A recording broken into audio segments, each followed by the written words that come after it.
In Lanka, Ravan was somewhat ashamed and afraid at the thought of what Hanuman had achieved. He summoned his ministers and took counsel with them. He began in an apologetic tone, saying, "What has happened is something strange and unexpected.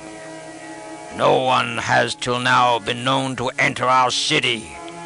But this envoy of Ram has not only entered Lanka, he has met and talked with the imprisoned Sita. He has destroyed temples and palaces. He has slain some of our best warriors. He has filled our people with fear. And this thing is not likely to stop here. Hence, we have to consider what should be done. You know that the king should decide his course of action only after consulting his loyal ministers, who have clear vision and are well versed in statecraft. And so I have summoned this council. Ram has become a constant enemy. So let us consider what we should do about it. The king has no use for ministers who are not straightforward, and who, not knowing their own minds, wobble in their advice. The matter before us is most important. Ram is strong, and so is his army. It is certain that they will contrive somehow to cross the sea. It would be unwise to trust to that single defense. So, consider well, and tell me how we can strengthen and secure our city and army, and what steps we should take to defend ourselves.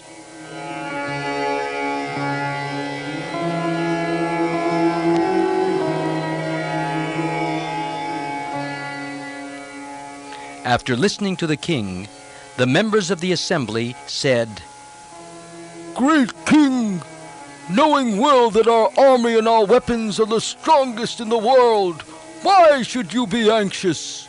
Where is the enemy who dares to attack your fortress, and who can oppose your army with any hope of success?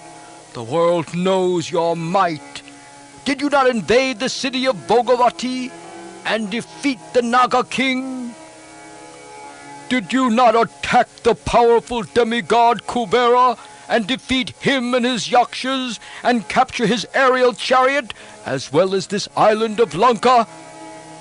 And did not the demon Maya, in fear of you, beg for your favor and friendship and give you his daughter in marriage? How many cities in the nether region have you not attacked and taken? The sons of the god of the ocean, Varun, and the god of death himself have been suppliants for your mercy. And who is this Ram? Your son Indrajit by himself can destroy Ram and his Vanar army. Did he not seize and imprison Indra, the king of the gods himself, and afterwards let him go? How can Ram and his Vanars stand against such a warrior?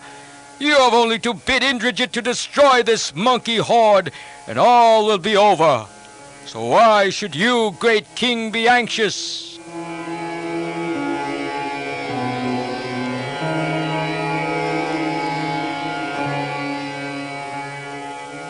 Thus they spoke in praise of their king.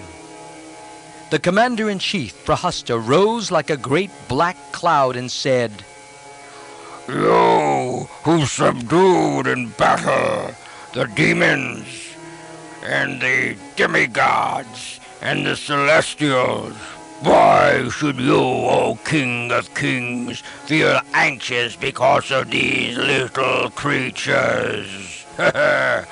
It is true that the monkey came here and caught us napping and did some mischief, but this sort of thing will never happen again. And if he comes again, I know how to manage him. I alone can destroy the whole Vana race, if only you will order it. You need not fear any danger from this small indiscretion of yours, the abduction of Sita. Next, Durmaka rose and roared, "We shall not let this monkey's bravado and undeserved good luck go unavenged. I shall go this very instant, my lord, and destroy the Vanar army, root and branch, and return victorious."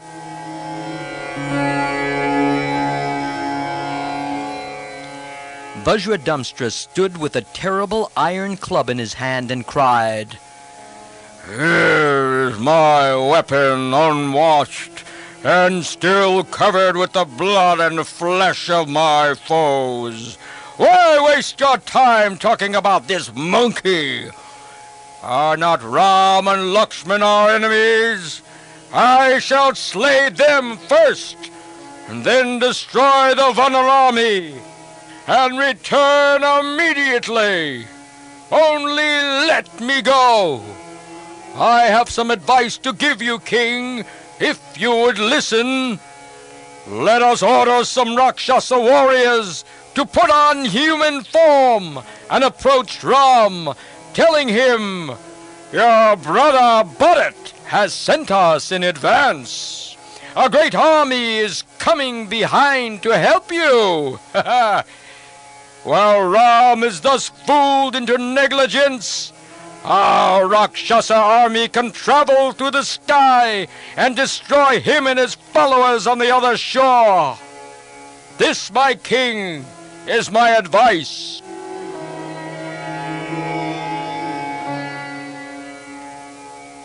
Then Nukumba, son of Kumbhakarna, rose and said, "All of you may stay here with the king. I shall go alone and meet and destroy the enemy and bring you the news." Another Rakshasa, licking his lips, said with gusto, "I shall go alone and kill and feast on the flesh of these two men, Ram and Lakshman. Please let me go." Thus, one after another, they got up and spoke brave words to please Ravan. And then all of them stood up together, and raising their weapons, roared aloud.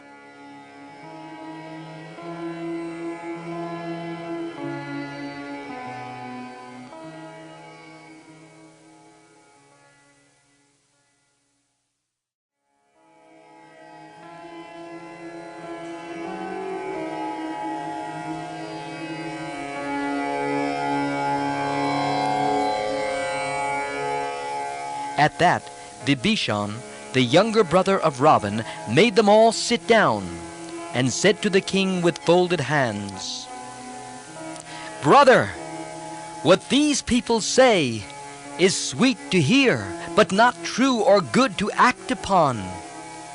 Anything done in violation of the science of politics can only lead to grief and ruin. It is only after trying conciliation, giving gifts, and sowing discord that one should think of using force of arms against a foe. If you take the advice of these people and start a war now, it would mean the destruction of Lanka and all of us. We should consider the demands of morality.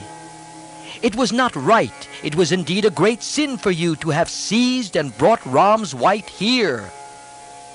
We should first cleanse ourselves of this sin. What harm did Ram do to us? What Ram did in the Dandak forest was in pure self-defense, and the defense of those that looked to him for protection. He fought with and killed only those who went out to slay him. His actions surely do not justify your carrying away his wife.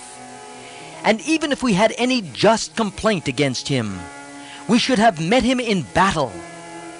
Instead of that, to contrive his absence in order to seize his wife, that, my brother, was very wrong and sinful.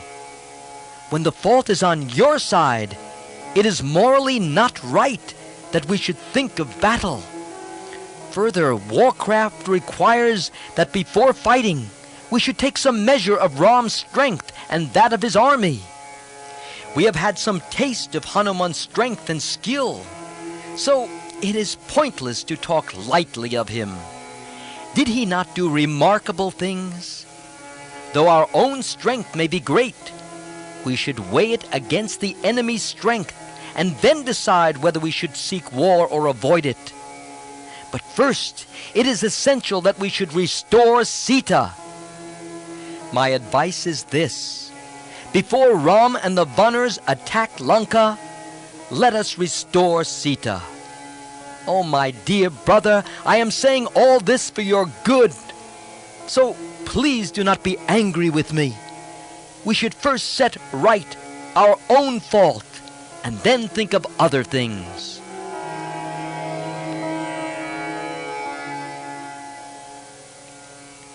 Thus with folded hands Vibhishan besought Ravan. Though Ravan was pleased with the vainglorious words of his ministers and generals, there was doubt lurking in his mind. Hence, after listening to Vibhishan, he said, "Let us meet again tomorrow and consider this matter."